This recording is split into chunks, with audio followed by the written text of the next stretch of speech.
சளி வரத்துக்கு காரணம் வாதம், பித்தம், சிலோத்தமம். இந்த நாடியில் ஏற்படுற முன்ன பின்ன குரலர் தான். அந்த நாடியை சரி பண்ணணும் அப்படின்னு சொன்னால் அதை சரி பண்ணக்கூடிய நிறைய காயகல்ப மருந்துகள் நம்முடைய சித்தர்கள் சொல்லியிருக்காங்க. அதில் வள்ளலார் மகான் சொன்ன ஒரு அற்புதமான மாமருந்து பார்த்தீங்கன்னா, எலும்பையே உருக்கக்கூடிய அளவுக்கு சளிக்கு பவர் இருக்குதுன்னு பார்த்துக்கோங்களேன். இப்போ இந்த சளிக்கு ஒரு சில வீட்டு வைத்திய முறைகள் என்னென்ன செய்யலாம். ரொம்ப அற்புதமான ஒரு நோய் எதிர்ப்பு சக்தி கொண்டது, சளியை கரைக்கக்கூடியது, நுரையீரலின் பாதுகாவலன் அப்படின்னு சொல்லலாம். இந்த எப்படிப்பட்ட சளியும் மெல்ல மெல்ல மெல்ல மெல்ல மெல்ல மெல்ல கரைச்சிடும்னு சொல்லுவாங்க. அதில் ஒரு கஷாயம் போட்டு குடிக்கலாம். அதுக்கப்புறம் தூதுவளை ஃபுல்லாகவே முள்ளதாக இருக்கும். அந்த முள்ளெல்லாம் பறிச்சுட்டு இலையெல்லாம் எடுத்து நல்லா அலசிட்டு சட்னி பண்ணி சாப்பிட்லாம். அந்த தூதுவளை காயில் பழத்தில் பார்த்தீங்கன்னாக்கா குழம்பு வச்சு சாப்பிட்லாம். சுண்டல் வைப்போம் இல்லையா, அதாவது சுண்டக்காய் குழம்பு வைப்போம் இல்லையா, கார குழம்பு, அப்படி வச்சு சாப்பிட்லாம்.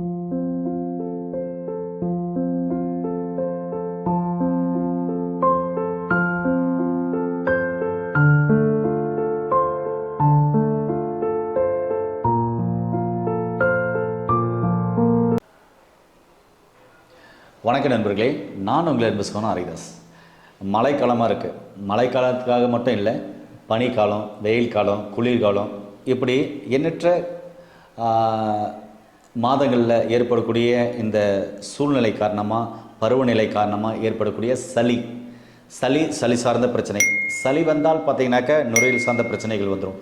ஆஸ்துமா வரும், வீசிங் வரும், சைனஸ் பிரச்சனை வரும், மூக்கில் நாசில் பாலிசிஸ்ட் வரும், நீர் கோக்கும், அதுக்கப்புறம் பார்த்தீங்கன்னா கோலையாக வரும், அதுக்கப்புறம் காசநோய் வரும். இப்படி எண்ணற்ற பிரச்சனைகளை நுரையீரலையும் தாக்கும், சளி உடலையும் தாக்கும்.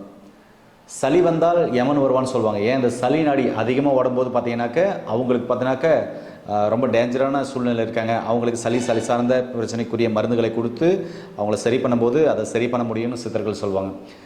எலும்பையே உருக்கக்கூடிய அளவுக்கு சளிக்கு பவர் இருக்குதுன்னு பார்த்துக்கோங்களேன். இப்போ இந்த சளிக்கு ஒரு சில வீட்டு வைத்திய முறைகள் என்னென்ன செய்யலாம், அந்த சளியிலிருந்து நம்மளை எப்படி தற்காத்து கொள்ளலாம் அப்படின்றத இந்த வீடியோவில் நம்ம பார்க்க போகிறோம். கத்திரிக்காய் முறையே இருக்கும், அது முள் கத்திரிக்காய்ன்னு சொல்லுவாங்க, கண்டங்கத்திரின்னு சொல்லுவாங்க. இந்த முள் கத்திரிக்காய் பார்த்தீங்கன்னாக்கா அந்த இலையை பிடுங்கி நல்லா சுத்தம் பண்ணிவிட்டு அந்த முள்ளெலாம் எடுத்துகிட்டு சட்னி பண்ணி சாப்பிட்லாம், துவையல் பண்ணி சாப்பிட்லாம். இந்த கண்டங்கத்திரிக்காய் எடுத்துகிட்டு நல்லா கட் பண்ணி நம்ம எப்படி கத்திரிக்காய் குழம்பு வைப்போங்களோ அதே மாதிரி குழம்பு வச்சு சாப்பிட்டோம்னா சளி சார்ந்த பிரச்சனைகளை சரி பண்ணும். கண்டத்தில் இருக்க சளிக்கு கண்டங்கத்திரி அற்புதமான ஒரு தீர்வு கொடுக்கக்கூடிய ஒரு மூலிகைங்க. அதே மாதிரி பார்த்தோன்னா ஆடதோட கஷாயம் வச்சு சாப்பிட்டு வந்தோம்னா சளி சார்ந்த பிரச்சனையும் பார்த்தீங்கன்னாக்கா சரி பண்ணக்கூடிய ஒரு அற்புதமான மாமருந்தாக இருக்குது. அதிமதுரம் சளிக்கு ரொம்ப சிறப்பான ஒரு தீர்வாக இருக்கும். அதிமதுரம் கஷாயமாக எடுத்துக்கலாம், ஏன் சூரண சுண்ணமாக எடுத்துக்கலாம். அதுக்கப்புறம் பார்த்தீங்கன்னா திப்பிலி, இது எடுத்துக்கலாம். மிளகு ரொம்ப ரொம்ப அற்புதமான ஒரு நோய் எதிர்ப்பு சக்தி கொண்டது, சளியை கரைக்கக்கூடியது, நுரையீரலின் பாதுகாவலன் அப்படின்னு சொல்லலாம் இந்த மிளகு. இதுதான் நம்ம இந்தியாவின் கருப்பு வைரம் என்று சொல்லப்படக்கூடிய ஒரு அற்புதமான பொருள் இந்த கருமிளகு. இந்த கருப்பு மிளகை கஷாயம் வச்சு குடிச்சிட்டு வந்தோம் அப்படின்னு சொன்னால் கண்டிப்பாக சளி சார்ந்த பிரச்சனைகள் சரியாகும். இந்த சளிக்கு சவால் விடுற ஒரு மூலிகை இருக்குது. என்ன மூலிகை அப்படின்னா துளசின்னு சொல்லுவாங்க. இந்த துளசியும் அதுக்கப்புறம் மஞ்சத்தூளும் மிளகும் சேர்ந்தால் எப்படிப்பட்ட சளியும் மெல்ல மெல்ல மெல்ல மெல்ல மெல்ல மெல்ல கரைச்சிடும்னு சொல்லுவாங்க. அதில் ஒரு கஷாயம் போட்டு குடிக்கலாம். அதுக்கப்புறம் தூதுவளை ஃபுல்லாகவே முள்ளதாக இருக்கும். அந்த முள்ளெல்லாம் பறிச்சுட்டு இலையெல்லாம் எடுத்து நல்லா அலசிட்டு சட்னி பண்ணி சாப்பிட்லாம். அந்த தூதுவளை காயில் பழத்தில் பார்த்தீங்கன்னாக்கா குழம்பு வச்சு சாப்பிட்லாம். சுண்டல் வைப்போம் இல்லையா, அதாவது சுண்டக்காய் குழம்பு வைப்போம் இல்லையா, கார குழம்பு, அப்படி வச்சு சாப்பிட்லாம். அதே மாதிரி காட்டு சுண்டையாக இருந்தாலும் சரி, நாட்டு சுண்டையாக இருந்தாலும் சரி, அதுவும் பார்த்தீங்கன்னாக்கா நம்ம கார குழம்பாக வச்சு சாப்பிடும்போது, பத்தலா செஞ்சு சாப்பிடும்போது சளி சார்ந்த பிரச்சனைகளை சரி பண்ணும். இன்னொரு விஷயம், இயற்கை மருத்துவ முறையில் கொத்தவரங்கான்னு கேள்விப்பட்டிருப்பீங்களா? இந்த கொத்தவரங்காய் சிக்கிடிக்காய், கோசிடிக்கான்னு கேள்விப்பட்டிருக்கீங்க. இந்த கொத்தவரங்காய் பார்த்தீங்கன்னா காலை 2 மாலை 2 கடிச்சு மெண்டு சாப்பிடும் போதே வாயில் நுர வரும். அந்த அளவுக்கு பார்த்தீங்கன்னா சூப்பராக இருக்கும். ஆனால் பச்சையாக சாப்பிடணும். சாப்பிடவே சளி கரைஞ்சி போகும். ரொம்ப ரொம்ப அற்புதமாக ஃபீல் பண்ணுவீங்க. அப்படிப்பட்ட ஒரு அற்புதமான மாமருந்து தான் இந்த கொத்தவரங்காய். இது காலையில் 2 சாயந்தரம் 2 எடுத்துக்கலாம். இல்லைனா காலையில் ஒரு 5 சாயந்தரம் ஒரு 5 எடுத்துக்கலாம். உடல் நிலைக்கு ஏற்ற மாதிரி உங்கள் உடல் எப்படி ஒத்து போதோ அப்படி சாப்பிட்லாம். மாலை நேரத்தில் ஒரு 2 பீஸ் வாழைக்காய், இது கண்டினியூவாக நீங்கள் எடுத்துக்கலாம். அதே மாதிரி பால் நல்லா கொதிக்க வச்சு அந்த பாலில் பூண்டு போட்டு கொதிக்க வச்சு நல்லா கடைஞ்சி அதில் மஞ்சள் போட்டு நீங்கள் நாட்டு சக்கரை போட்டு அதை அழகாக சாப்பிடலாம். சாப்பிட்டு வந்தீங்கன்னாலும் சளி குறையும். இப்படி சளிக்கு நிறைய மூலிகைகள் இருக்குது. அதை நீங்கள் தொடர்ந்து பயன்படுத்தும் போது பார்த்தீங்கன்னா சளி சார்ந்த பிரச்சனைகள் சரியாகிறதுக்கு அதிகமான வாய்ப்புகள் இருக்குது. சளி வரத்துக்கு காரணம் வாதம், பித்தம், சிலோத்தமம்.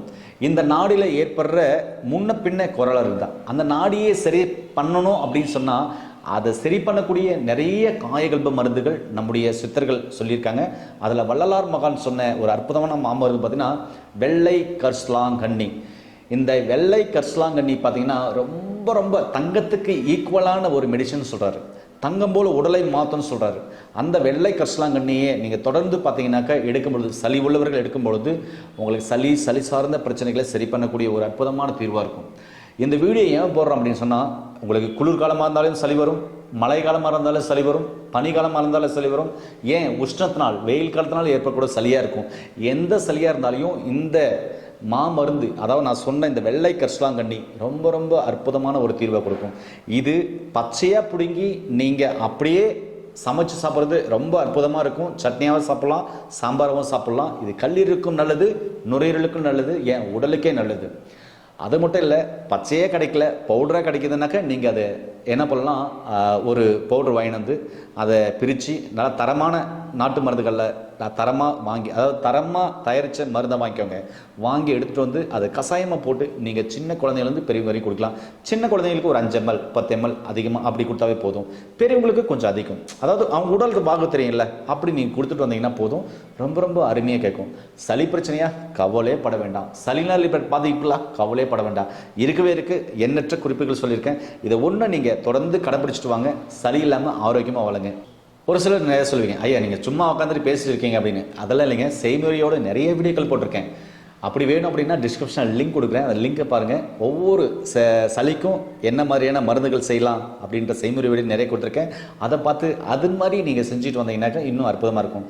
மேலும் தகவல் வேணும்னா கீழே போகிற நம்பருக்கு கால் பண்ணுங்கள். அதே மாதிரி படித்த பட்டதாரி மருத்துவர் மூலமாக சளி அதிகமாக இருக்குன்னா அருகில் இருக்கிற சித்த மருத்துவர்கள் நாடி உங்களுடைய சளி சார்ந்த பிரச்சனைகளுக்கு உரிய சிகிச்சைகள் எடுத்துகிட்டு ஆரோக்கியமாக இருங்க. மீண்டும் இன்னொரு அருமையான பதிவில் சந்திக்கலாம். நன்றி, வணக்கம்.